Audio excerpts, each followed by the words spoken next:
five books of Moses. It's very, very heavy because it has commentary of the medieval rabbi Rashi at the bottom. It has the Onkelos translation in Aramaic alongside of it with commentary. It has Hebrew, and underneath it has the translation of every Hebrew word, ba ba ba ba ba ba ba, and it goes on and on and on. If this is the five books of Moses that Baruch carries around, imagine my five books of Moses, which looks like this, which has an English commentary on the bottom done by the late Chief Rabbi of England, Rabbi Herzog, or Rabbi Hertz, I should say. Anyway, but it's nice to see this Chumash Chumshei Torah, and the thing that caught my eye immediately is their knowledge of Hebrew. I'm going to look at one very sentence. It's right at the very beginning. It's not part of the Torah itself. It's a way of getting you into the Torah with a blessing. I'm going to look at that page completely unrehearsed, but that's the first page I looked at when I opened up the Chumash. At least I think it is. Let me see if I can find it now. First, let me get my glasses on, and let me see where, yeah, here it is. It's right here. I can see the back of it. All right, what I'm seeing here is the blessing of basically being called up to the Torah, in which you say Baruch Hu et Hashem Vorach, and the translation is the blessed is Hashem, the blessed one. I got to understand that the English goes from right to left rather than from left to right because they're translating every Hebrew word by word. Anyway, I'm looking at the words Baruch Hu et Hashem Hamavorach. What you're not able to see, if you're able to see it, is over the resh, there is a line that's found. I hope your eyesight is good. Look at the word Baruch Hu, the very first line on top here. You'll see a line over that resh with the word Baruch Hu. You'll then see another line over the mem with the phrase Hamavorach. I'm going to write it on the board. You see it? Baruch Hu with a line over the resh, and Hamvorach with a line over the mem. That's an accent mark? Yeah, well, 1 second. This is a marker that's put in here for grammatical purposes, and you got to say to yourself, well, that's interesting, but what is the understanding of these markers? Unless he goes into unless the editors go into an explanation, it will not at all be understood. What he has on the bottom here is the pronouncing of the different names for God, which is a nice footnote. I don't see any commentary on why there's a line above the resh of Baruch Hu and why there's a line over the word Hamavorach. I see a translation in English. I see word for word literal translation. I see a little commentary about the word Hashem and how to pronounce that particular word, the dot, but I see nothing that comments over those particular lines. So Baruch basically says, well, is that part of Torah reading, etc.? Or maybe it is part of the tradition of this particular group, which is very orthodox in its background, the Masorah translation of the Art Scroll series, which is a very excellent series of books. Lewis, who belongs to the Evangelical Messianic congregation that believe they have to do Judaism the way Jesus did Judaism, also uses the Art Scroll as far as their consultation for Torah reading, etc. So the Art Scroll appeals not only to Jews, but also to non-Jews, it appears. But why the Baruch Hu and all that stuff like that? I'm going to write out that word Baruch Hu. If I were to write it in contemporary Hebrew right now, I would write the word Baruch Hu like this. I would write the word Hamavorach like this. I'm going to double check my writing of the words with the printed words. I look at Hamavorach, yeah. I look at Baruch Hu, yeah. The only difference is I don't bother to put a line above the resh, and I don't bother to put a line above the mem. So how to explain it? One way to explain it is the Masorah tradition wants you to know that that shva underneath the resh is not a shvanach. It's a shvanah. So you read it as Baruchu, not Baruchu. And maybe that's important. For the Ashkenazic world, they don't bother to read it as Baruchu. They read it as Baruchu. They read that particular shva as a shvanach. In fact, I read the kamatz as an or sound, Baruch Hu. This is not a short kamatz in Sephardic pronunciation. This is an ah sound, and consequently the shva under a letter which follows a medial vowel will be a shvanah, not a shvanach. It doesn't close the short vowel, the medial vowel. Medial vowel should be open, not closed. And that's probably the reason for that line. Read the shva as a shvanah, not as a shvanach. Baruch Hu, not Baruch Hu. If this were indeed a shvanach, then the dagesh should be in the kaf letter. A beggar kefil letter following a consonant should be plosive, not continuant. Since there's no dot in that kaf, that implies that the shva underneath the resh is a shvanah, not a shvanach. That's the way I would explain why they put a line above that resh.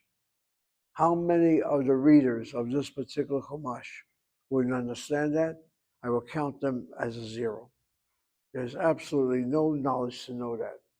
You take a class with Abe Garber, and you'll get some inclination to what this is about. And what about the word hamvorach? As I see the word hamvorach in this particular text here, I do not see the vocalization. Oh yeah, I do see it with hamvorach. I do see it the way you see it here. What I don't see, and let me look carefully, is the dagesh in the mem. No, the dagesh is missing in the mem. This is what I see in that particular art scroll. And what I see above the art scroll is a line over the mem. Let me double check that again. I see a line above the mem. I don't see a dagesh in the mem, and maybe that explains why there's a line there. The purpose of that line is probably to imply what otherwise would be indicated when you put a dagesh chazak in the mem. The mem is doubled. Why so? The short vowel underneath the patach is closed by doubling of the mem, and the second mem has a shvanah under it and starts the second syllable. To syllabicate this word, as I write it on the board, CVC, C-I-N-C-V, and CVC for the last syllable. C-I-N-C-V, C-I-N-C-V. Notice that the second syllable has a midacholam, always accented, so the emphasis will be on the second syllable. And the last syllable happens to have a kamatz closed by a final chaf. If that is so, then if it's a medial kamatz, it should be accented. But I read it as hamvorach. I'm double checking right now to make sure I got the spelling down, and sure enough, I'm right. So what we have here is a problem. We have a major problem here. I purposely put dagesh chazak in the mem, and the art scroll has a line above it to imply that the shva maybe is not to be seen as a shvanah, but as a shvanah, not as a shvanah, but as a shvanah. In other words, if the art scroll does not put a dagesh chazak in that mem, then how are you going to treat the shva underneath the mem? Are you going to treat it as a shvanach to close the patach? And if that's so, shvanach, then the beggar kefil letter should be followed with a dagesh kal in it. There's no dagesh kal in the beggar kefil letter following the shva. That tells you that the shva has to be a shvanah, which is understandable why I put a dagesh chazak in that mem to double the mem, and the second mem has a shvanah under it. But then we know that medial cholam must be accented. Fine, but a kamatz in a closed syllable, klamatz in a closed syllable, according to Sephardic pronunciation, is a short kamatz. It's not medial. If it's a closed syllable, unaccented, it's short kamatz. The word properly pronounced should be hamivoroch. Nobody says hamivoroch. They say hamivorach. They pronounce this correctly as an ah sound, but it's a kamatz closed, and it cannot be unless it's accented. The way out of it is to say that the word has two emphases, on the medial syllable and on the last syllable. I'm perplexed by this. I never would have seen this problem until you brought this chumash in. And the average Jew using this blessing would not see a problem at all. They don't give a hoot about the mispronunciation. And then for people like Yirmiyahu, the way in which you get out of it is, come on, professor, this is scripture. You don't question scripture. It leaves you in doubt. In the world to come, you'll get the final answer. And I cannot tell you how many Christian pastors, when confronted with a question, will simply say, wait, when the Mashiach comes, wait. And for people like Hannah and Baruch, when Mashiach Yeshua comes, he does not speak English, nor Farsi. He'll speak Aramaic. Oh, no. Now Aramaic. This brings me home to myself right now. I think I told you the other day, I'm the only Jew on this editorial board of Old Testament Abstracts. I'm willing to help them out. They're going through a shift now of leadership. I said I'll do Aramaic studies. There's a journal called Aramaic Studies that comes out of the Brill in Light in Europe somewhere. I also mentioned I don't have subscription to that journal. I can't seem to get it electronically online. And if you want me to review for it, I'll gladly do so, but I would need some assistance. The head of the Catholic Biblical Association wrote me back. I got his letter this morning. Not a problem, Zev. We'll take care of it. Where should we send your journal? Do you know what role I play as the Jew who's seen to be traditional, which is good for the Catholic Church? Anything I'll request, they'll probably agree to. They need people like me. And I can read Aramaic. And I'm fascinated by one of the articles I see that's already out, dealing with the Targum Onkelos, and the whole question about Targum Onkelos and the authenticity of the scholarship on the Aramaic there. How many people can even read this stuff? In the yeshiva, they can read Targum Onkelos, but they have no sense of grammar, whatever. For me, it'll be a learning experience. And for Baruch and for Hannah, that's exactly the role a Jew should play. You go and you help others out. You bring them more or less to the proper path. That's our role. Not conversion, but reading properly. So I'm looking forward to this challenge. But I will tell you, if this is what I had a comment on, I have a problem right now. The word cannot be read as Hamavorach. A kamatz in a closed syllable has to be accented, but the emphasis on Miya Cholam, whatever it occurs, no exception, is always accented. Hamavorach. Nobody says Hamavorach. And I give credit to this group here of how careful they are, but they don't explain why they put the lines. I can almost tell why they put the line over the mem to get rid of that, to double the mem, so to speak. It's not for the purpose of showing an accent. Okay, Baruch. Oh, okay. My question is that the Targum on Kalos, he's the one guy, the Roman convert. I'm not hearing it. Targum on Kalos?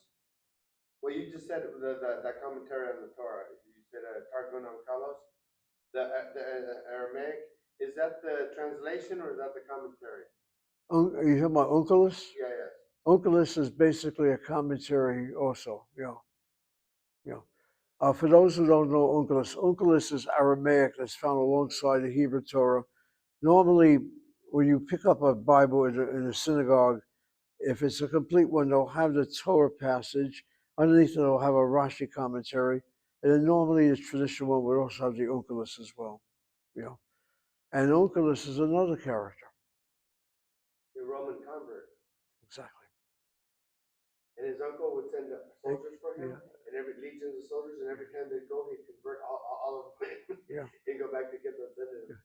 Yirmiyahu, one of the greatest commentaries that Jews consult, was a Roman pagan. Converted to Judaism and went all the way. Give a commentary. I mean, he's known as a commentary. And he brings to the insight Roman traditions. I don't give a damn what you are, what you are now. You don't forget your background and your heritage. You may leave it, but it's always going to affect you. And a classic example that I experienced was Menachem Begin. That picture that you have in the AJS, the Association of Jewish Studies Perspectives, you have a picture of me and Begin. I was speaking with Begin personally, the two of us together in Beverly Hills. I had a reception for him, but we had time together. And I remember asking Begin, why doesn't he not Hebraicize his name? I mean, he's a Jewish leader, he's an Israeli prime minister, whatever he's going to be. And he looked at me, the conversation was basically in Yiddish, like a father to a son. Don't you ever say that to me. He didn't say it that way. He said, what am I going to do? Get rid of my whole family in the Galut? What he meant by that is, if he takes on an Israeli name, however commendable it is to be prime minister with an Israeli name, not with a name that's European, he lost his whole family. It's like a Farsi coming to Israel, having a very important diplomatic position. What's he going to do? Hebraicize the name, and many Farsi probably do. But you can't get rid of your heritage. On Monday, I went to my cardiologist. I didn't expect to have my pacemaker, examined. And thank God they did. Everything is fine. I had Armenians work on me. I had a man who helped me get off the table. And I said, Gavricha Paruski, do you speak also Armenian? No. He looked at me with the eyes of Hannah. I speak Farsi. So I was tested by Armenian women. I was assisted by a Persian Jew. How do you know he's Jewish? I can tell. If he says he's Farsi, he's Jewish. Especially if your place is over here in Sherman Oaks somewhere. It's amazing to see people like that. They get American acculturated, but you can always tell their background. It's by their habits, it's by their ways, and they shouldn't lose it. And the classic example is to go into a Persian kosher butcher shop, asula daber b'lashon hara. No gossip here. You got to see that side. It's hysterical. I suspect is their way of saying, don't complain about this butcher shop. Go outside if you want to, not inside. Leave us alone. All right, people, I didn't expect to start the day this way, but my good friend Baruch, something you got here is very precious, and I may have asked him. It's 120. So I can learn Hebrew. That way I can learn the biblical Hebrew with the kind of. Yeah, well, that's it. I mean, I started that way because of what I saw there, and I thought it would be of interest. All right, people, let's go back to where we're at. We really should be concentrating more on Mrs. Coffin's book. And why don't you help me? Where did we leave off? What page?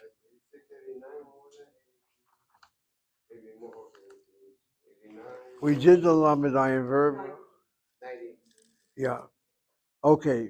I'm not sure if we did. We did exercise 3B33? No, not yet. Not yet.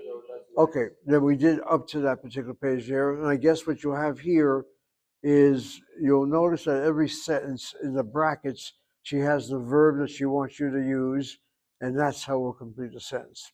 All right, Hannah, we'll start it off. 90.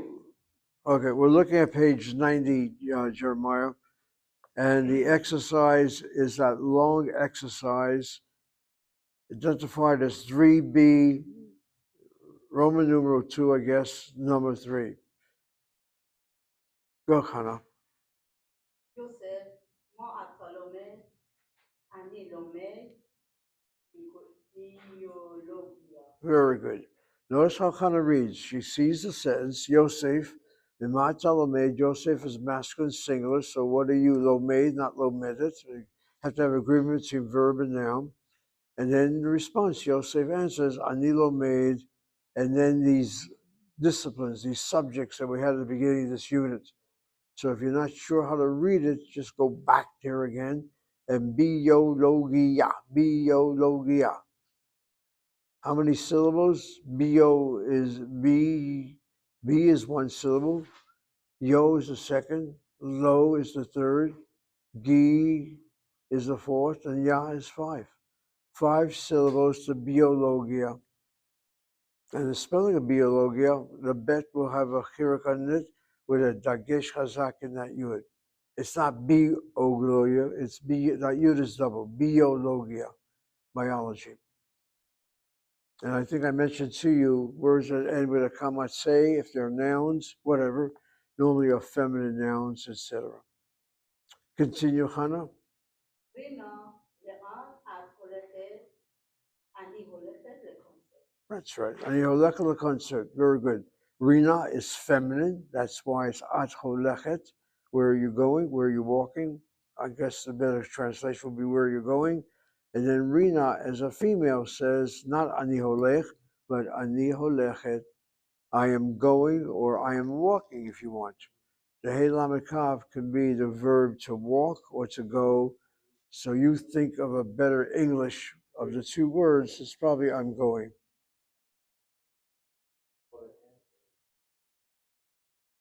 All right, do you all have the place? I didn't realize you have a mistake with the places.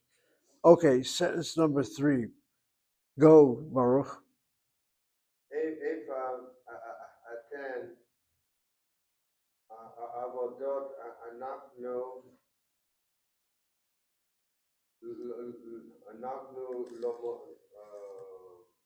let me see.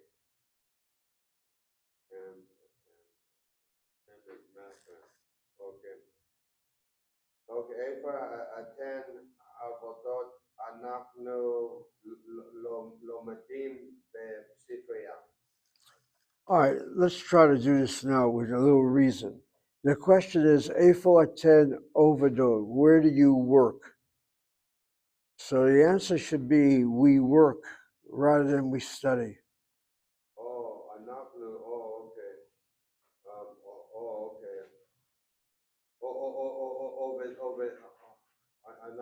Okay. So אנחנו, and then that's masculine, אנחנו עובדים בספרייה. All right, let's try the third time. And by the third time, you're either pregnant or something is gone through you. And I'm concerned that we have an Espanol Christian sitting in this classroom. Try it again. Read again your sentence. Okay. If attend, so attend is feminine. That was a problem. Attend overdot. אנחנו עובדות בספרייה. That's right. So I had the gender mistaken. Okay, that's how you analyze the sentence. Admittedly, the word anachnu could be male or female, but it has nothing to do with either masculine or feminine. It has to do with the beginning of the sentence, where the question is asked about attend. So it's clearly that the attend here will be the reason why we use anachnu in the feminine. Where do you women? Where do you? The word is in the feminine plural. Where do you work? Group of women. 2 women are asked that. And the response is we. We could be male or female, but since the question is asked in the feminine gender, so you respond feminine. Nachno Avdot Basifriya. And Baruch, what is a Sifriya? Sifriya is a library. It's a library. Best Sifriya in the library. How's that? Best Sifriya because the bet before it would be bet. It depends if it's a bear or an bear or Basifriya. That's right. We work in the library, work at the library. That's not the issue. Just that the word Sifriyat, the main meaning is library. The bet is a prefix letter. Okay, the word oved, ovedet. As you see these words, try to think of other words associated so you can remember them better. The lamed mem dalet, for example, is the word to study. So you have the word talmid, look, related to that word, talmidah. You have the word limud. Limud is learning. Limud. We're in a classroom where we have limud ivri, the learning ivri, the learning of Hebrew. So anything with a lamed mem dalet, like melamed, deals with teaching. Melamed is a teacher. It's one way to reinforce your Hebrew. As far as the Ayin Bet Dalet goes, you have everything from Oved to Ovedet to the word Avodah, which means work. And then a word I haven't used that often in class. It's good to know that word, and that is the word Avodah.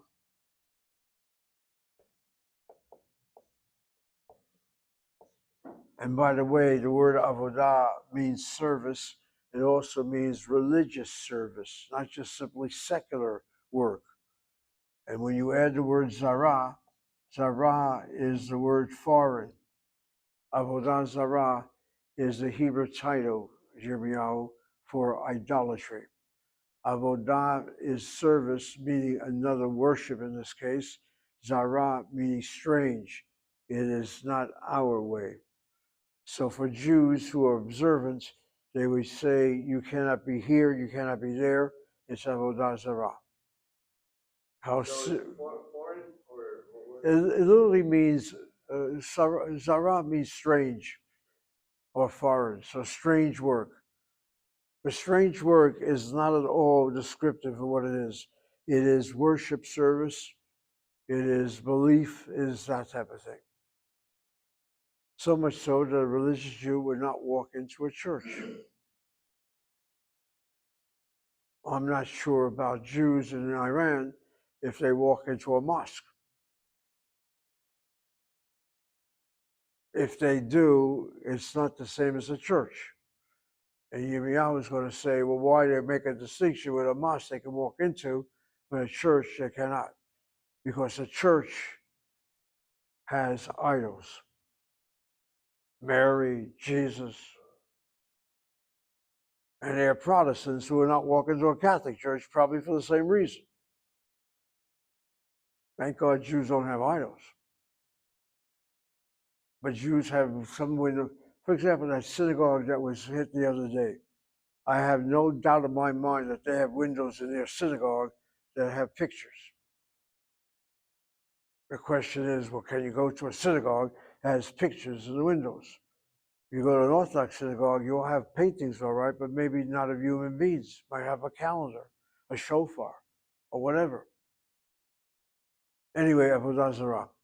I remember very distinctively Elie Wiesel, whom I mentioned in my article in Why is the Holocaust Called a Holocaust? I met Elie Wiesel. I asked him why he used that term back in the 1980s. And his response to me is, I needed a word to capture the feeling of children burned at night. That's why he chose that word Holocaust. Burning children at night. Elie Wiesel, I heard speak at St. Joseph's Seminary in the cathedral they had there in Philadelphia. When I walked into that cathedral, every idol was covered over with a blanket. Jesus, Mary, they covered it over with a blanket. I don't know if Elie Wiesel requested it, or the Catholic priest there knew something about Jewish tradition, and out of respect to Wiesel, they covered their idols with, or their figures with blankets. And as far as Jews going to church, your classic example is the Church of England. The chief rabbis of England do go into the main cathedral of the Anglican Church when there is the coronation of a king or queen and when there's a marriage. They sit in a special section, and somehow it's kosher for them to sit there. Where they do the bris? Wait a minute. The question now is asked by Baruch, are they going to put it in your mouth? If it's not permissible, why are you doing it? And the answer is the famous statement, Dina de Mahuta.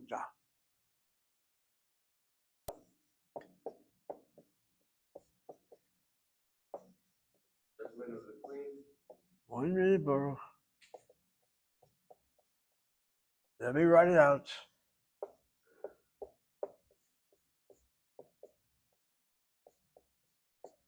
Ladies and gentlemen, you have Aramaic on the board. It looks like Hebrew. I've told you many times, Hebrew letters are Aramaic letters. Dina is the Aramaic word for din, law. The Mahuta, the law of the Mahut, of the kingdom. In your case, of the government. Notice the spelling. A Kamet's Aleph word is masculine singular Aramaic. Aramaic words ending with ta, feminine singular Aramaic. Dina de Mahuta. Dina is the law. Dina hu. That word hu is the word that can translate is, as you will know from Hebrew. The law of the land is the law. If the law of the land says the Jewish representation must be found in the church in the coronation of a king, you don't argue it. Otherwise, you'll be disrespectful.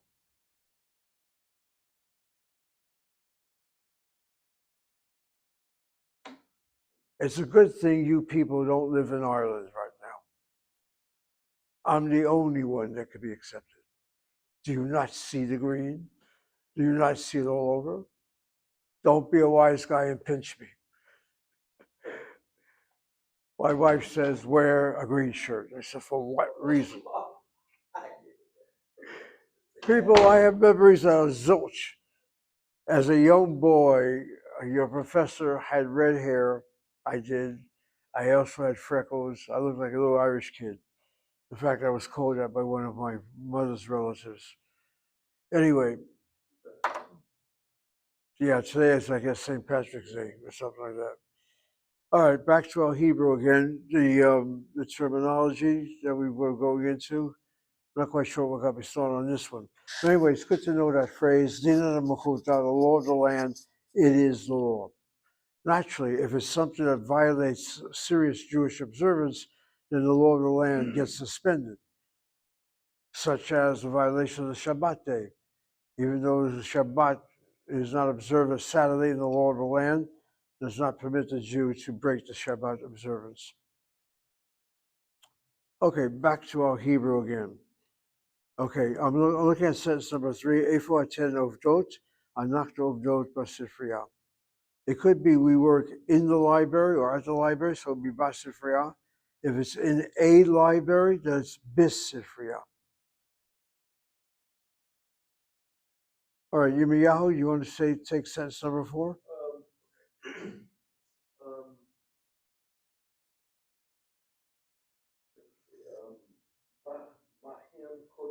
That's right, very good. Mahim Kotvim.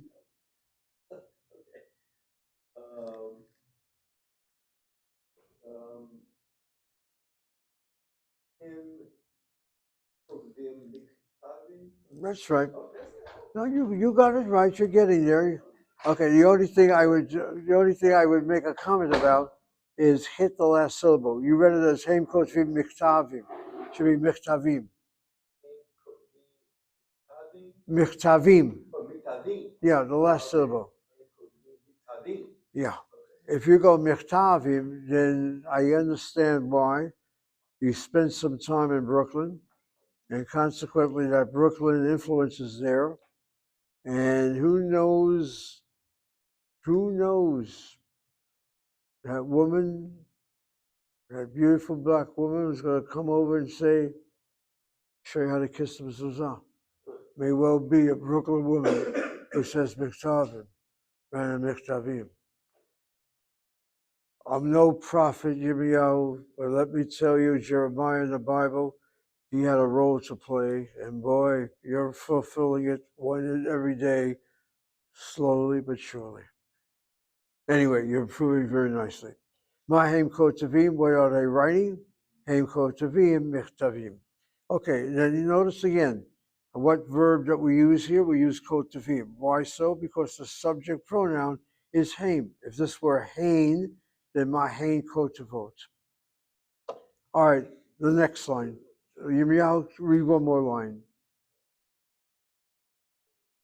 Go ahead.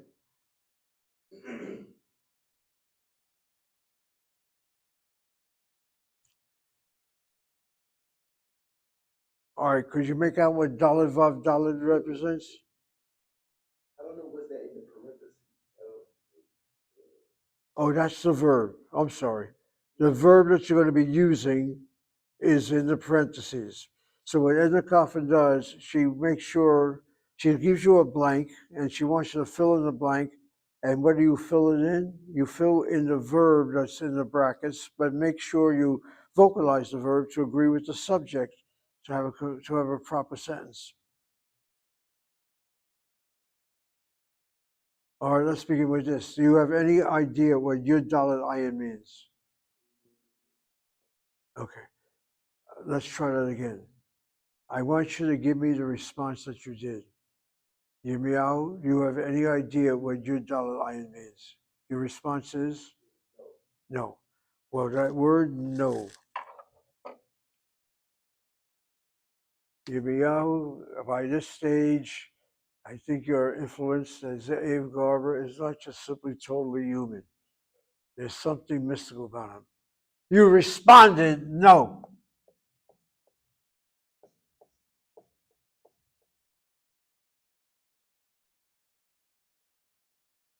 Ladies and gentlemen, your English word no, the heart of the word no is N-O. What?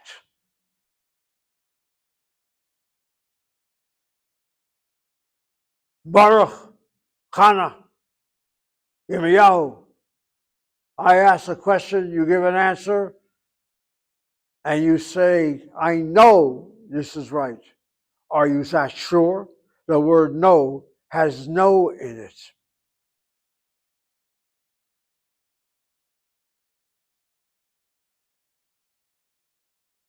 And my dear Yirmiyahu, the verb that you're asked to conjugate is the verb to know.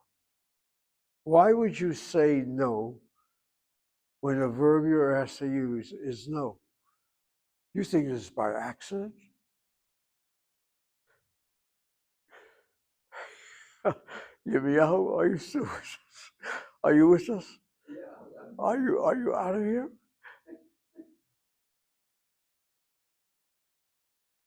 Baruch would say, come on, this is a coincidence. I know it is, but it makes for good Hebrew. It's amazing when English, I'm learning English right now. I really want to know if the word no comes from the word no. See what you can do. That's what I'm going to do in that Zoom talk. What you're going to see that Zoom. I'm going to play around with that about Amalek. I never knew that the word K-N, I never thought that K-N-O-W has an N-O at the very center of the word no. And when you speak, I know, no sounds like no. I'm sure Farsi has similar situations. All languages do. But it's just so weird. Okay, the verb Yud Dalet Ayin, Yirmiyahu, means to know, K-N-O-W.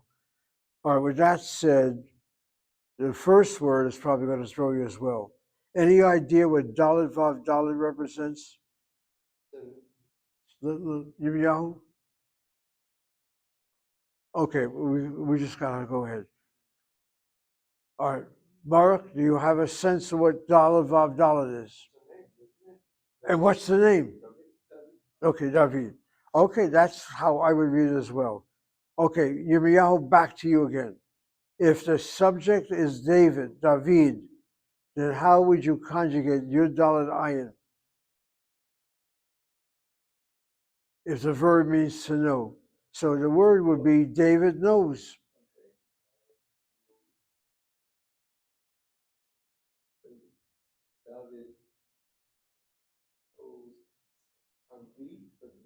Okay, go back to the page before, page 89, where you have the conjugation of the verb Yud Dalet Ayin. Find a form that will agree with David's. You see the conjugation chart there?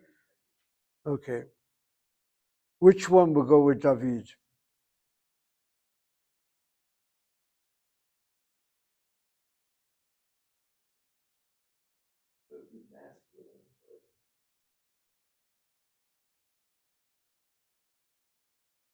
I hope you're looking at the chart. All right, you have Yodea, you have Yodaat, you have Yodeim, you have Yodot. Which one will go with David?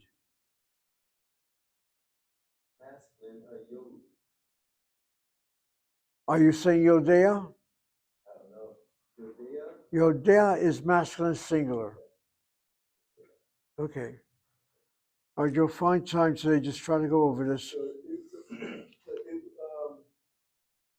so it'd be David Yodea Angli. That's right. Okay. That's exactly it.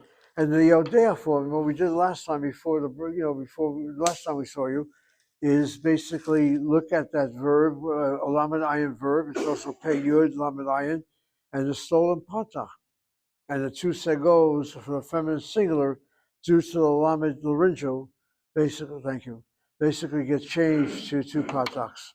So Yodea becomes Yodat. Okay, the whole idea is to get familiar with these conjugational charts, and that's how we get through it. Okay, so David Yodea Anglit. If I did not have that knowledge about David, the Dalet Vav Dalet can also be read as Dod. And here is another problem. Unvocalized Hebrew can read that very word, the Dalet Vav Dalet, as Dod, uncle.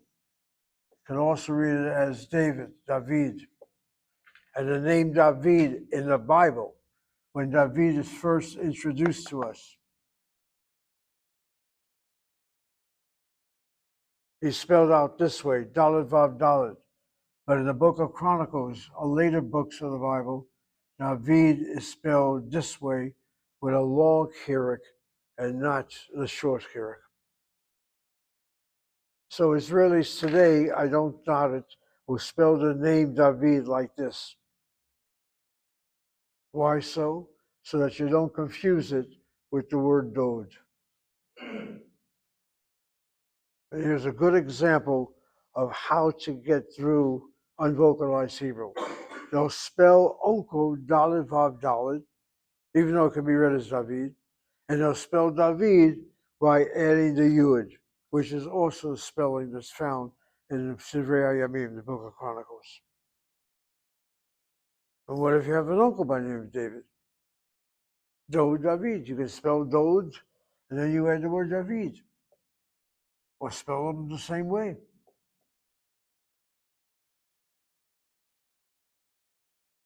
And now to shock all of you, Baruch, Yirmiyahu, and Hannah, archaeologically speaking, the name David is not a proper name. It's a title. Like Pharaoh, like Messiah, a title. What are you talking about? There's no King David. There's no city of David. There's no David HaMelech, Chai V'Kayam. Are you crazy? It's like saying there's no Israel. And we Jews are a bunch of Ashkenazim running around somewhere. And the Persian Jews, God forbid, a bunch of Muslims running around as Jews. Yeah. The archaeological opinion about the name David is more a title than an actual person. The Abe government would not accept it, nor would any of you. Which emphasizes something that's a problem. What may be seen as absolute fact would not be accepted by us. Black folks ought to know that some of the slave dealers were black slave dealers. The average black person would not accept that.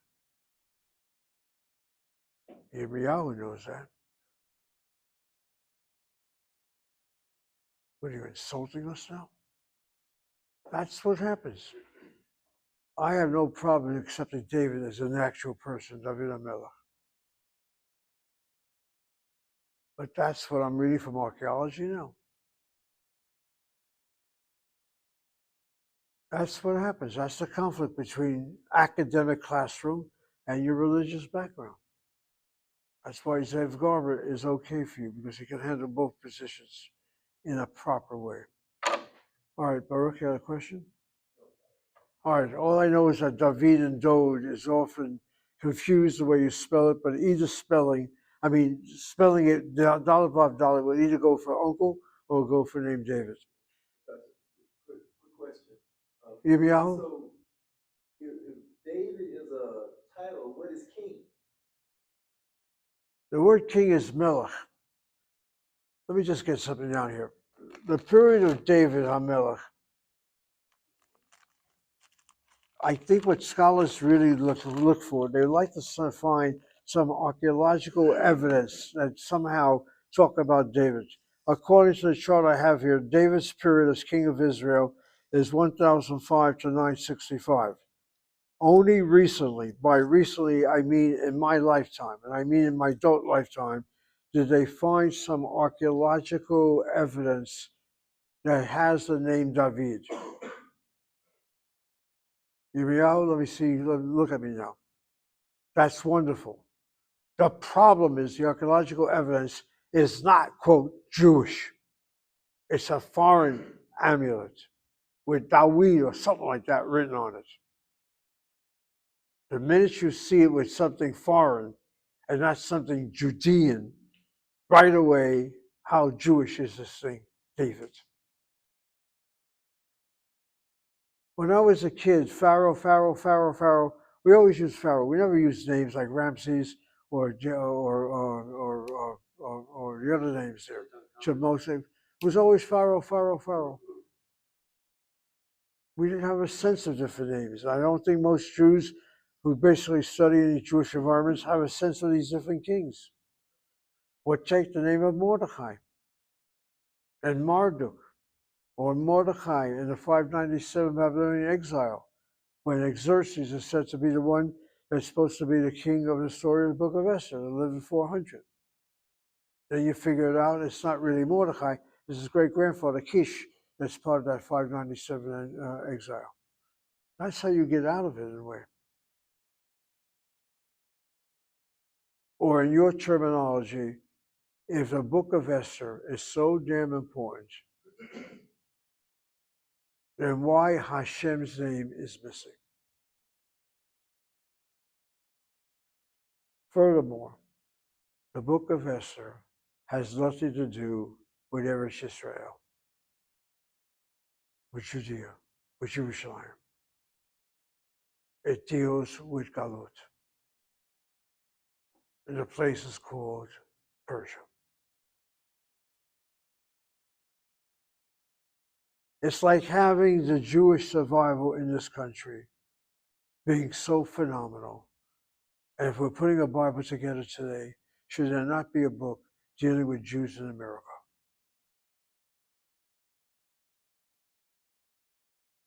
No, it's not our land, or whatever the explanation can be. That's what makes this whole thing so serious. And that's what makes the book of Esther to be the only book to be read to be Mea Mashiach. If everything is now peaceful, why do we still have to read about anti-Semitism? Because that's the lesson of Esther. There always will be, there never would be no anti-Semitism. How sad. Yes, it is.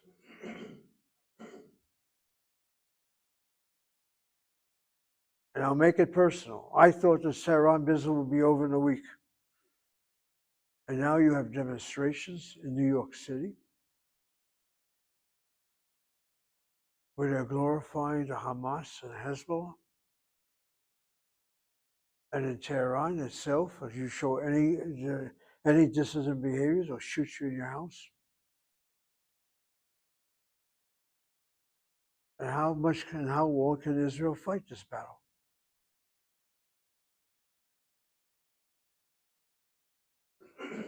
Do you understand? This is a good example. When you think it's going to be over with, all of a sudden it turns over again. And all you need to do is have an individual come into Foreign Language 113 and drop a smoke bomb here. You don't need empires. You just got my talk tomorrow. Amalek is every little individual. And once you hear that, Baruch, You're right. That's why Amalek can never, ever be left to live. It's a sad commentary. And that's why people like Yirmiyahu are necessary. They truly feel their job is to protect the Jews. And I'm part of a Zoom conversation next week. Are you ready for this one? It deals with the Catholic Church and the right-wing Catholic Church that's rejecting now Nostra Aetate, which is that one document that brings peace between the Jews and the Catholic Church. There's an element of the church now that wants to get rid of it. And there's going to be a whole seminar on how to answer these people, run by the Catholic Church. I was invited to participate as an audience. I am. That's what's going on. All right, people, I don't want to alarm you about anything. Things will be peaceful. Just be aware that things are what they are. And that's why Amalek, that name, doesn't have to be anything superior. It's every individual can play that role, including yourselves. You're angry at your enemy? Talk to me first. Don't go acting out first, as if I can do anything to help you. All right, let's get back to David again. The next sentence. Boy, we got to go on a little bit more with the Hebrew. Okay, sentence number 2. Hannah, why don't you pick it up for us? Go ahead. דן ויעקב כותבות ספר. כותבים, sorry. Okay. כותבים I was about to say, my God, what happened? If there's anybody here who's strictly observant of everything, is our friend Hannah. When she took Dan and Yaakov and feminized them, I said, what's happening? Well, wait a minute. If you really want to make Dan is Dina. Dan, the feminine equivalent of Dan is Dina, and Yaakova. Or, yeah, I've heard the name Yaakova. Yaakova, if you have an Israeli or friend who's Jewish who has a Hebrew name Yaakova, Yaakova is a feminine equivalent of Yaakov. Add your Kamatseh, and you got Jacob as Jacobine. What would be the feminine of Jacob? I don't know in English. But anyway, Yaakova is a Hebrew. But the sentence as written is masculine. Yaakov, so it is. Well, how would you say it again, Hannah? I didn't hear you. Say it again. דן ויעקב כותבים ספר. That's right, כותבים ספר. Okay, בסדר. All right, take one more, Hannah. כמו הם עושים, Uh-huh. כמו הם עושים. Here, I guess you have nothing to say except that Hemosim, add another word, Hemosima. Hannah, why don't you fill in the word? כמו הם עושים. What do? They do what? Hemosim? הם עושים עבודה. That's it. Good. And sentence number 3, it's a little perplexing because you don't really have a word to complete that sentence. So I guess at this point, you fill in your own imagination or your own imaginative word. So what are they doing? The word oseh, ayin sin hey, deals with the verb to do or to make. And so hemosim avodah, they're doing work.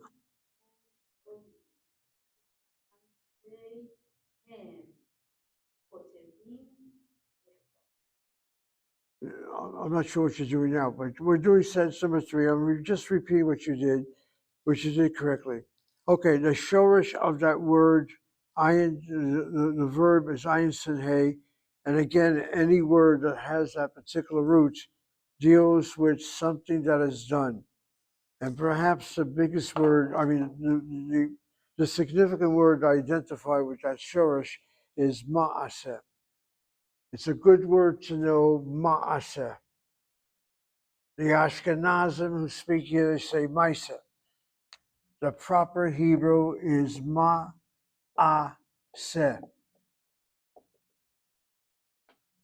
which probably started off as Maaseh. Again, a Shvanach and the ayin to close the Patach and the mem, but somehow that Shvanach opened up to Maaseh. And so we write it out this way. As you write it out this way, you have a CV and a CIN CV with the letter Hey at the end is a vowel marker. And that's called secondary opening. When an original Shvanach opens up, does not hold, it opens up to an ah sound, or an sound, or an oh sound, one of the Chatafim. Ma'aseh is a good example. Ma'aseh is a deed, something that is done, something that was accomplished, a ma'aseh. And when you have people who speak Ashkenazic and Yiddish as well, they will always say, well, what was the ma'aseh? What happened? What kind of ma'aseh happened? They say ma'aseh. The word is ma'aseh. One syllable. How's that? One syllable. Maaseh. One syllable. How many syllables? No, 2 syllables. Ma and aseh. If you look at the board, you have the ma with a patach and the mem, CV, and then the second syllable is aseh. And then you have the question, should the accent be over the patach that is a short vowel open syllable? Not really, because originally it was ma'aseh. We don't say ma'aseh, we say ma'aseh. Ma'aseh. So you hit the last syllable, but that patach is open because of secondary opening. It would have been closed by the shvanach and the ayin. That already is hard to detect. You need a person like me to tell you that. So it goes, Maaseh, Bereshit, like for Kiddush, that's part of the Kiddush one? Part of the what? Kiddush? Maaseh. Yes, Maaseh, yeah. yes. Anytime you see the maaseh. Okay, we're going slowly, but I think it's important. All right, paragraph, sentence number 4. Baruch, continue. Okay, number 4 would be Dina Shinman Ayin would be Shinman Ayin would be, I don't know what it means, but it's feminine would be so Ma'ot. So it would be Dina Samaot Musika. All right, Dina Shomaot Musica. Jeremiah, Atama scheme, do you agree with Shomaot? Your subject is, you agree? Oh, oh, Well, he said Shomaot. yes, oh, All right. Hannah, what would you say? Inna Shuma. That's right. Shema. Both Baruch and Yirmiyahu listen to the woman. Always listen to a woman. A woman knows what she's talking about. Dina is feminine. Dina is singular. Shomaot is plural feminine. How do I know that? It'd be Shomai. Yes. No. Shomai. Shoma'at. No, you hit the accent on the first patach. Oh, okay. Do you see the way she shows that to you on the chart? Yeah. She puts that little Shoma'at. Oh, Page 89. No, look at the way she writes out that chart. She correctly shows you where the emphasis is, not the last syllable. Short vowel, open syllable. She doesn't explain that. I do. Is irregular and therefore has to be accented.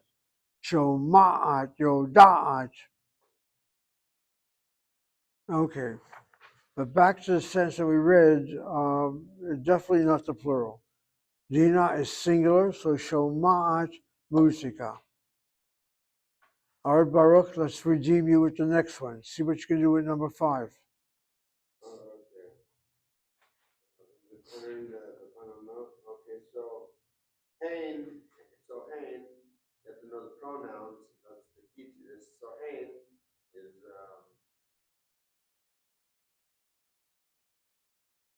is masculine they. Okay, give me 1 second.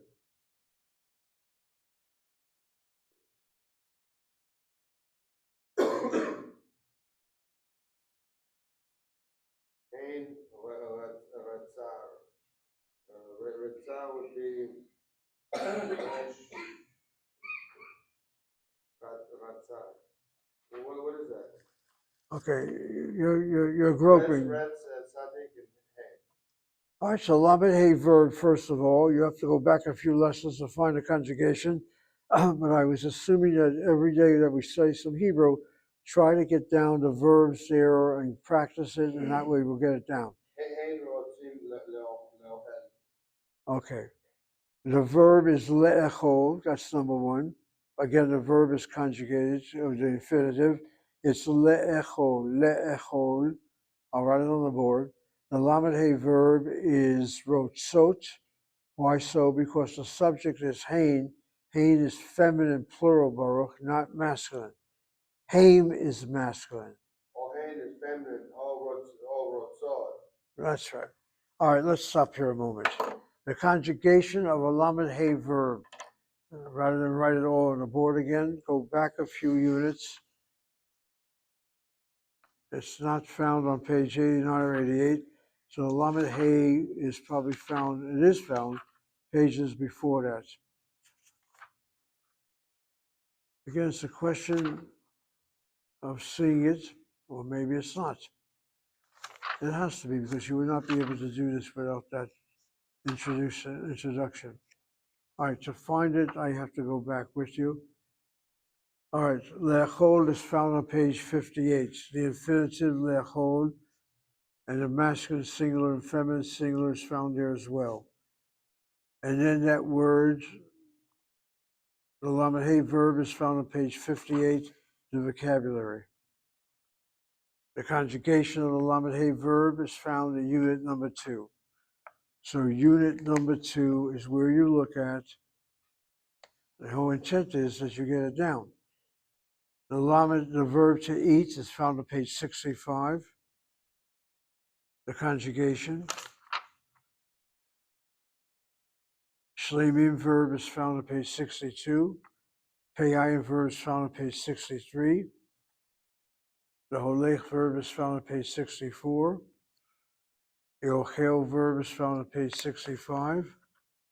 And then 66 and 67, you have the Lamed Hey verbs.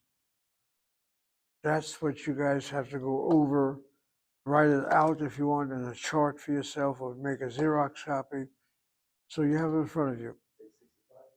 So everywhere you have those charts, you need to learn all those charts.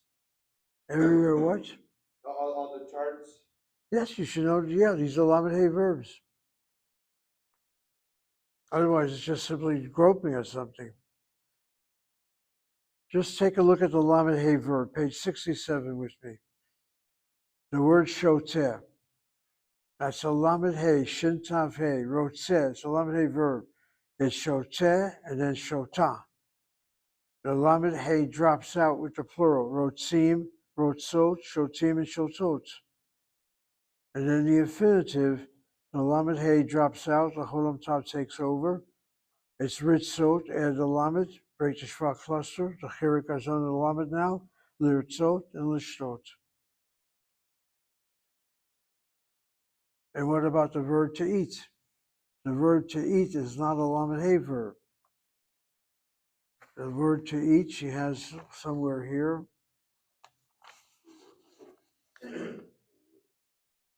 If you can find a page, it'll make it easier for you. It's found on page 65.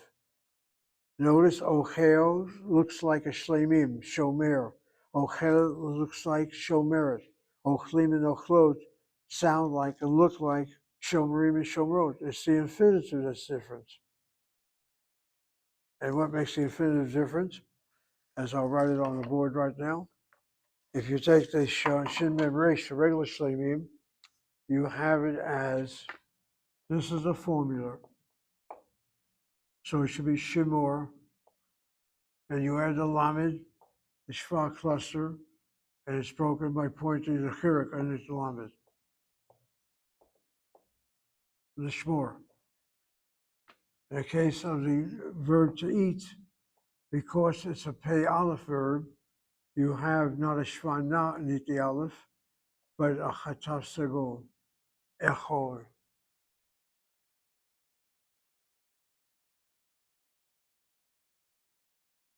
Keep in mind, laryngeal letters will affect the vocalization. I'm thinking of the verb to stand. I am mem knowledge. That verb is not shlemim. It's a pei ayin verb. So in the present tense, omed, omedet, omedim, omdot, like a shlemim. But in the infinitive, it should be imod. The ayin does not take the shvana, and it replaces it with a chata patach. In the case of echol, it's replaced by a chata segol. Add your lamed, shva cluster becomes la'amod. Add your lamed, shvana, shva cluster becomes le'echol. That's what goes on here. Payapol laryngeals will affect the shvana that should be there for the infinitive.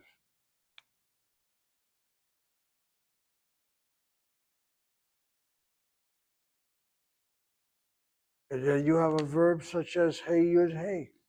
But hey yud hey very is the verb to be, is both payapol laryngeal, ayin yud verb, and lamed hey verb. To pay hey, ayin yud, lamed hey. And its infinitive is hiyot.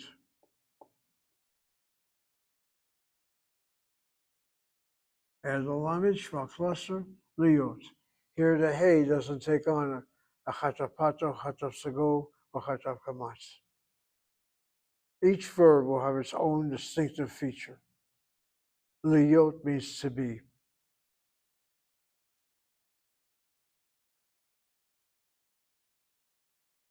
Very important because the name is to be, to be, be. to be or not to be. That's right. But that verb to be, good Lord, Zabe, don't do this. I have to.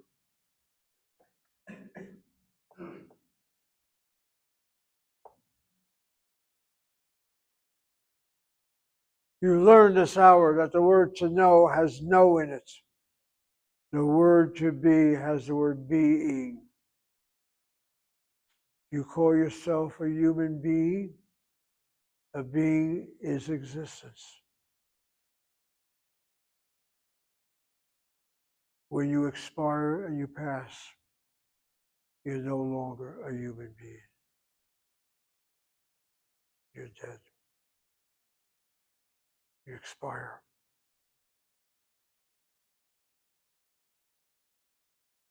And I find it interesting that Hashem, the four letters, the Yud Hey Vav Hey, the root of that word is existence, being, essence. Do you now see what I'm saying? According to your scriptures, man is made in the image. That word image implies existence.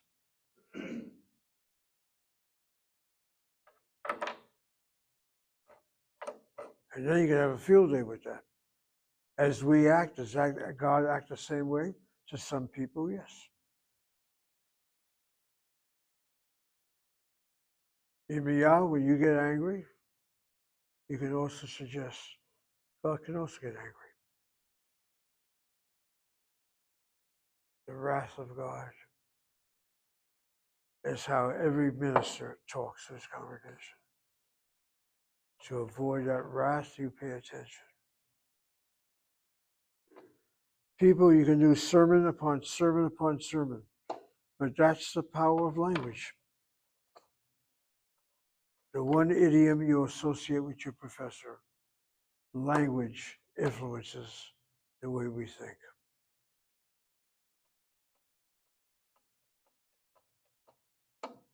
It expresses how you act. It expresses your concern, your fears.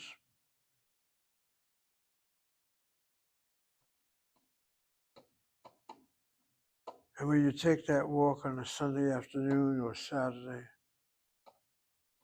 you talk to yourself. You speak to nature, and nature talks back to you. You have animals at home? They express themselves.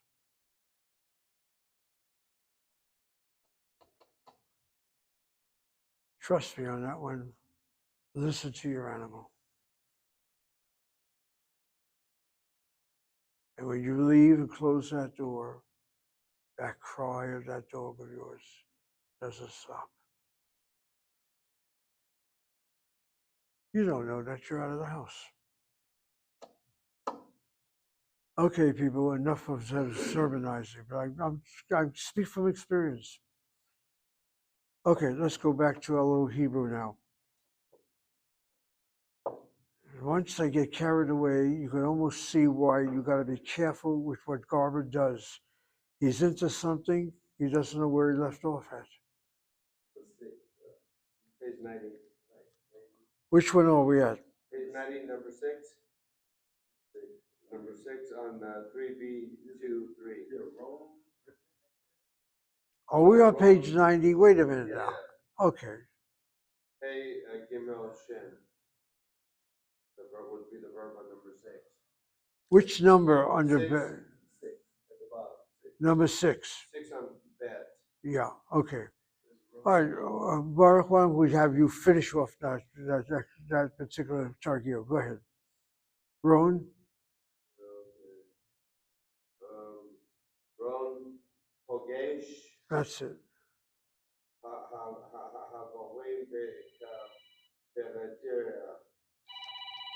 Very good. The fact that I got carried away with a sermon. You hear that phone ringing? Just 1 minute. Okay. We have forces beyond this classroom that are listening to what we do. I'm almost sure they're saying to me, stop this now. You're going to get them involved. All right. What I find interesting, I know, Baruch, you're going to say, but Professor, that's not necessary. So the fact that we got carried away on something very chashuv corrected your reading immediately. You made no error this time. Maybe when you have to read something, we have to give a little sermonette. Anyway, you got it down. Ron Pogesh Chaverim Cafeteria. Having said that, translate that into English. Okay, Ron, to meet, That's it. having what's the having at the cafeteria? Chaverim are friends. Yeah, Ron is to meet his friends in the cafeteria. Okay, Ron meets friends or comrades if you wish, but friends, the cafeteria at the cafeteria. Okay, the verb here is pei gimel shin. That's a shlemim verb, so it's pogesh, pogeshet, pogshim, pogshot. The verb is also a good word to know, pikisha. All right, let me just get down 2 words that are interchangeable for some people, but I think there's a difference between the 2. One word is pikisha, pikisha.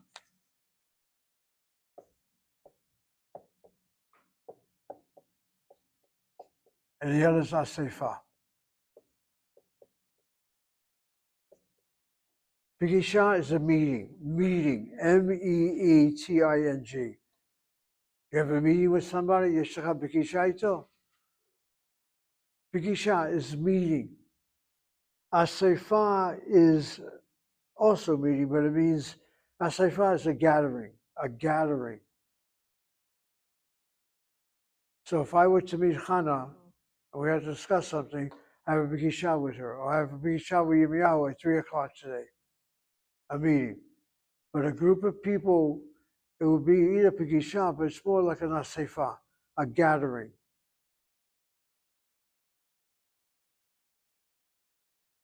So any word that has Aleph Samech Pei, it means to gather, G-A-T-H-E-R. And Pei Gimel Shin means to meet, if you want to get it down that way.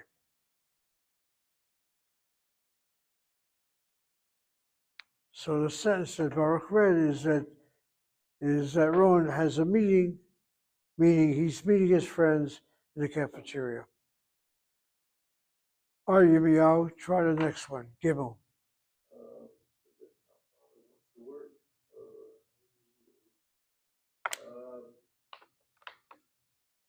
Is it Abba?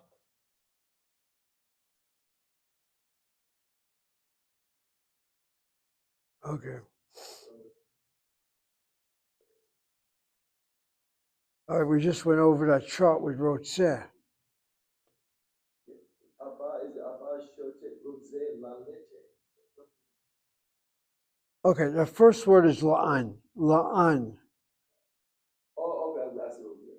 When you La An Ata Rose? Rotzeh. Okay. La Leche. Come on. La Leche. That's right. La'an ata rotzeh lalechet. La'an means where to. La'an. La'an means where, but implies where to. La'an ata lech. Where are you going?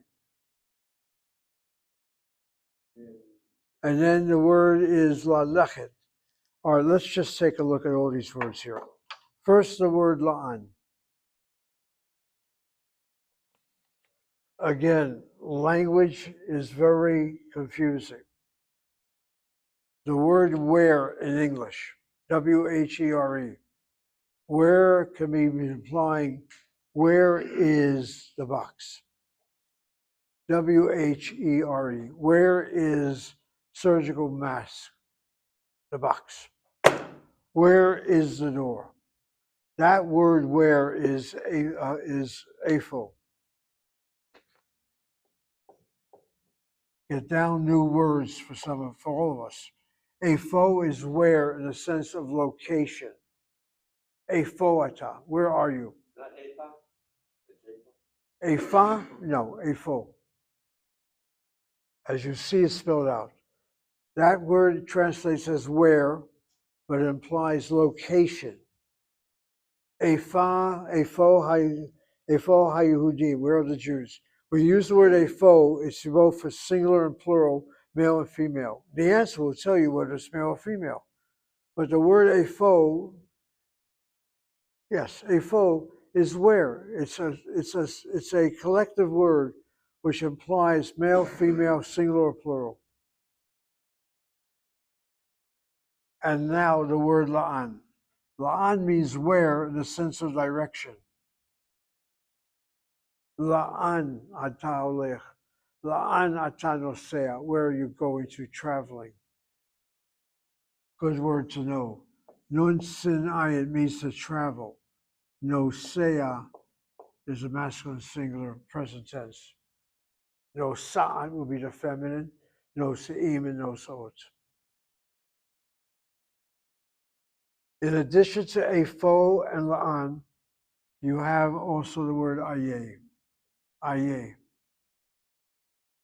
That's more literary, more scriptural.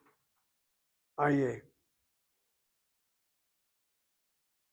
I spell ayeh with a patach and the aleph, and now let me double check that spelling. It could well be a chata patach and the aleph, so I'm going to make sure I have the spelling correctly, which is the obligation of a teacher. Not many teachers are willing to show themselves that way, but I do. For some reason, I have that peculiarity in my mind right now. Let me just double check that word ayeh.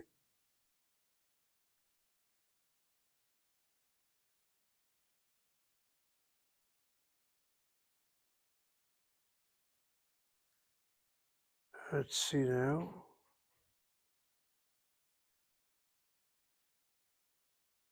No, they don't even have it here.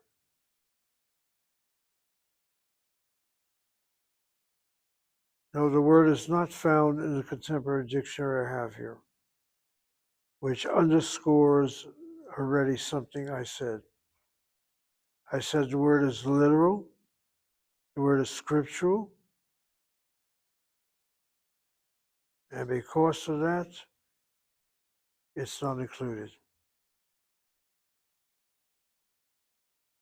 No, I don't see it. Okay. Let me double check if that's the word afo here.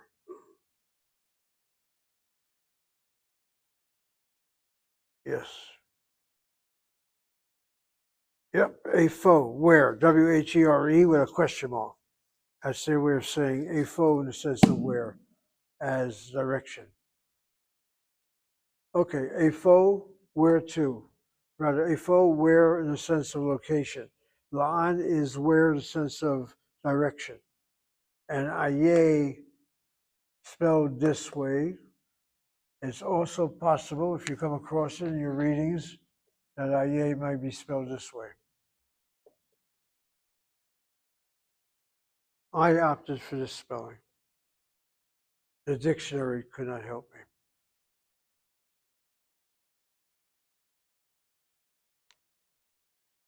Okay, Hannah. Aïe, vers the Aye is found in the Bible. Aye is also used today. Most people probably would say afo. like A4. No, Would be like yeah, direction it's in like the afo. Bible. I see what you mean. Yeah, it's like afo. Yeah. The direction in the Bible. Huh? Like AFO, direction, Yeah. location in Yeah. the Bible. Yeah.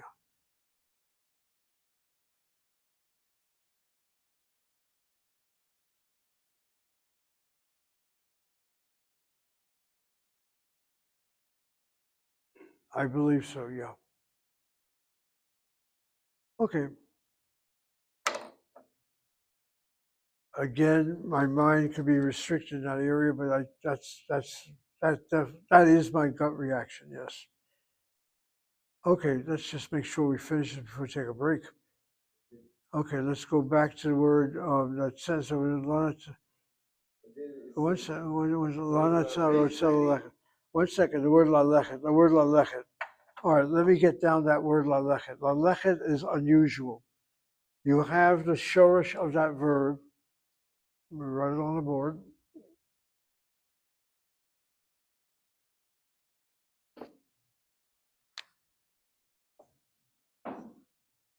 Hey lamed kaf is the shorish. The present tense is anietzahu holech, holechet, holechim, holechot. And then the infinitive is lechet.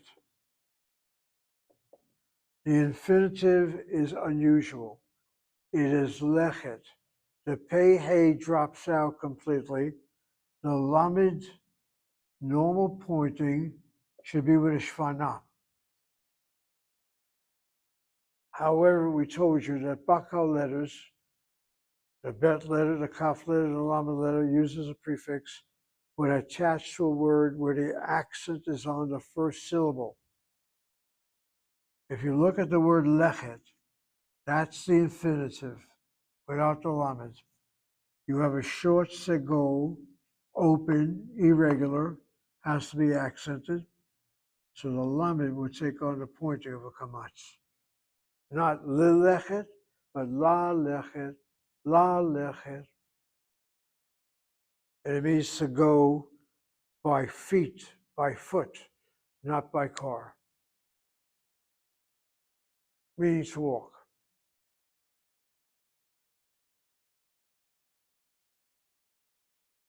And as long as we have that three letters there, there's a word you studied with me, or I introduced to you the first week or two I met you. The hey, the lamed, the kaf, and now vocalizing it, halacha. Halacha, the word for Jewish law. But then again, this is the interesting thing. Jews don't have a word for law. What word do we use for law? It's a Farsi word, dat. And that word comes from the book of Esther. Or spelled with a patach, dat.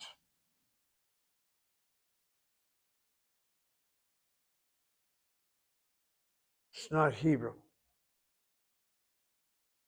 Halakha means path, P-A-T-H,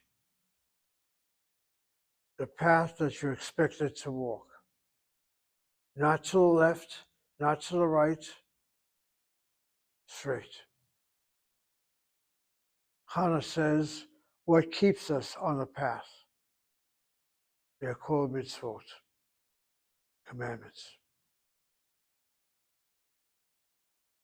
That's how you know how to walk the straight path. Once you go off it, you're violating one of the mitzvot. It's also derek. Derek means Yeah, path. derech too. Derech is real, but halakha is path, P-A-T-H. It's the word we use for Jewish law today. The hey lamed half. Well, that's the word to walk. Oh, okay. It's right there. It hits you right in the face.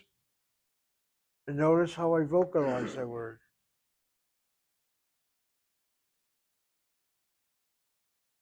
The word dot I spelled with a kamatz, I spelled with a patach. It's probably spelled with a kamatz as an absolute noun, and dot with a patach means religion of, to use today's terminology. Let me double check on that one. But one thing is clear, the word dot, quote, is not originally Hebrew. The king of Persia wanted to know what are these customs of these Jews. So it's basically the legalisms spelled with a kamatz. Yeah, look at the translation. In the dictionary I have, they translate dot as religion, law, statute, and custom. Custom. Is not so. And that's probably its basic meaning. You know, what are the habits of these Jews?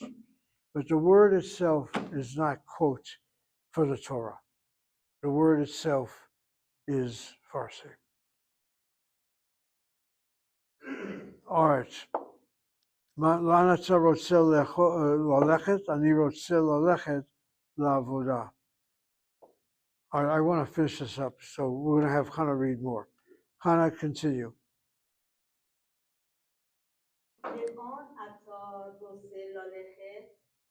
אני רוצה ללכת לעבודה. Next line. מה את רוצה לקרוא?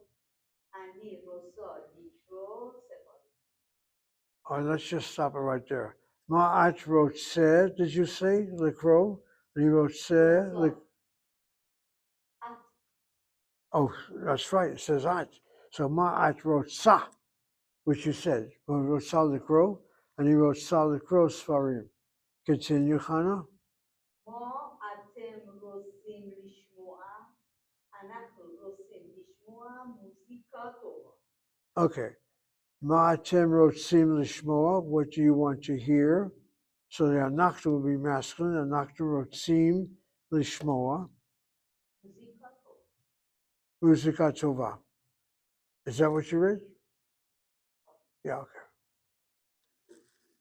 So, okay, when Hannah reads, I hear a little Farsi pronunciation as well. All right, sentence number 4. Baruch, see what you can do. Okay. מעון ושולח. Okay, name is Shula. Oh, ושולח. Oh, that's feminine. Yeah, ושולח. מעון ושולח. So it's okay. It would be רוצים לכתוב רונה ושולם רוצים שהורים. So it's רוצים, what, right? They want, but then they want to do something. They want to what? רוצים, okay. Ron Vezula רוצים שהורים, they want to hear. So the word share, okay, so it'd be shomein. Would that be correct? That would be correct, but you got to make sure you got it in the right form. Listen. Shomein, for masculine plural, it's a guy and a woman, right? Ron Vezula, so it's male and female. So male and female would be, Rotzim is not the problem, but they want two. You got to give the infinitive now. so medim, to hear. No, that's already masculine plural. Rotzim lishmoa. They want to hear. Oh, okay. Rotzim. So, Rana Beshlom Lishmoa? Okay, let's try it again. Sentence number 3 says, what do you want to hear? Ma'atem rotzim lishmoa. So the response will have to include stuff like that. Anak rotzim lishmoa muzika tova. All right, then the next one. Sentence number 4. Maron v'shula rotzim lichtov. I got that one, yeah. Okay, and then you want to say Ron v'shula want to write lessons. Oh, okay. Ron Beshula Ketuvim Shorim. Ketuvim is right to write. No. You have to add the phrase want to write. Rotzim lichtov shiurim. Oh, The question is, what do Ron and Shula want to write? Then you respond, Ron and Shula want to write lessons. so repeat it. So Rotzim. And the question itself is, even I'm getting confused. Ma Ron and Shula rotzim lichtov. You fill in one word with the question. What do Ron and Shula want? Rotzim lichtov. The response is Ron and Shula. Then you repeat, want to write. So you add the word Rotzim Lechotov Shorim. Rotzim lichtov shiurim. Oh, okay. All you're doing is repeating again the same verbs, but you need the infinitive. Maron v'shula rotzim lichtov. And then then the fill-ins, Maron v'shula rotzim lichtov. You fill in 2 words now, shiurim. Take one more, Baruch. Okay. Ma Danya Shulia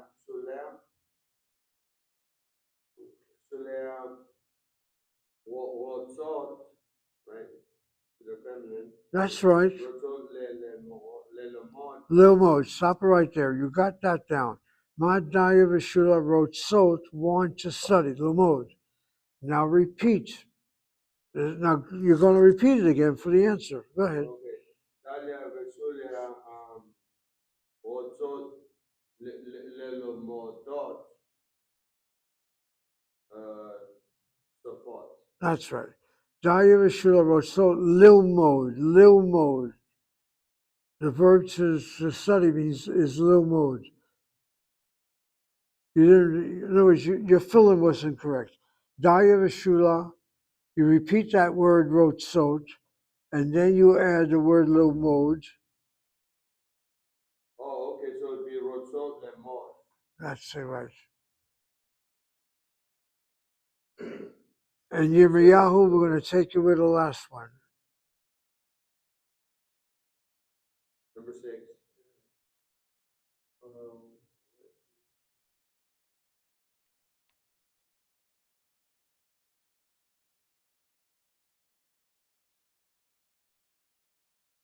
Okay, I can see you have a problem.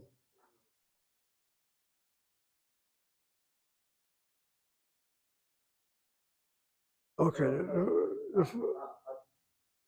Before you get to the word atem, you have a word there, memhe, ma.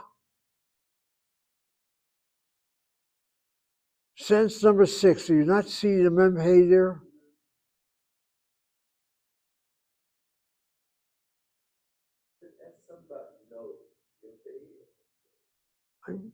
You see the word ladat, the beginning of that sentence number 6. All right, I have to have someone do it for you. Okay, Hannah, look at sentence number 6. Yirmiyahu. Ma atem rotzim Stop it right there. 1 second. Do you not see ma'atem, Yirmiyahu? Okay, ma'atem. Go ahead, Hannah. Ma atem rotzim loda'at. Okay, stop it right there. She picks up on the word wants because that is sentence number, that's paragraph Gimel there. La'anatem rotzeh. So we're using that verb as part of our new sentences.